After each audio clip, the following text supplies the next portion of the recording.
আরজি করের ঘটনায় বিচারের দাবিতে অনড় আন্দোলনরত চিকিৎসকরা।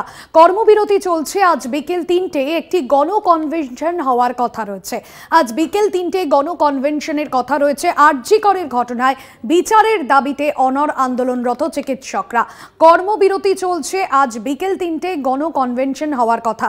আপনারা জানেন যে আরজি করের ঘটনায় যেরকম জিজ্ঞাসাবাদ ইতিমধ্যেই শুরু হয়েছে, অন্যদিকে ইতিমধ্যেই কিন্তু আন্দোলনরত চিকিৎসকরা তারা দাবিতে অনড়। দেবজ্যোতি ঘোষ আমাদের বিশেষ প্রতিনিধি রয়েছেন ফোন লাইনে।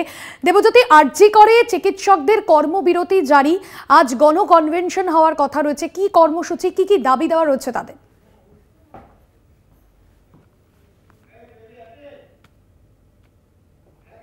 দেবজ্যোতি, শোনা যাচ্ছে?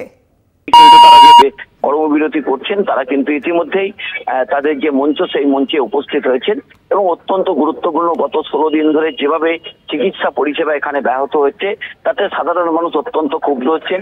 সুপ্রিম কোর্টের রায়ের পরেও তারা কিন্তু তাদের যে কর্মসূচি কর্মবিরতি তার থেকে তারা ফিরে আসছেন না।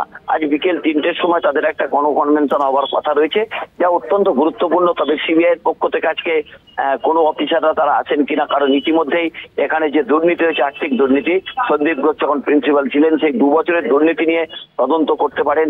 গতকালই তারা কিন্তু তারা এই নির্দেশ পেয়েছেন। তারপরে আজ সকালে তারা সিটের কাছ থেকে সমস্ত নথিপত্র তারা নিয়েছেন। সেই জায়গাতে তাদের তদন্ত প্রক্রিয়া নিশ্চয়ই তারা শুরু করবেন। সেই জায়গাতে একটা সূত্র মারফত জানা যাচ্ছে গতকাল আরজি কর হাসপাতালে প্রায় 33 জন এমার্জেন্সি রোগী তারা ভর্তি হয়েছেন। তবে সিনিয়র রেসিডেন্ট যারা রয়েছেন তারাই কিন্তু এই কাজটি করছেন।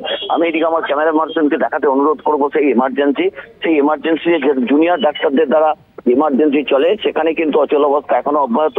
এবং অন্যদিকে যে জায়গাটা নিয়ে এত বিতর্ক তৈরি হয়েছিল সেই এমার্জেন্সি বিভাগের যেখান দিয়ে ভাঙচুর হয়েছিল সেখানেও একদমই দেবজ্যোতি, একদমই ধন্যবাদ জানাবো তোমায়। আজ গণকনভেনশন হওয়ার কথা, ইতিমধ্যেই কিন্তু সেই মঞ্চে এসে উপস্থিত হচ্ছেন চিকিৎসকরা।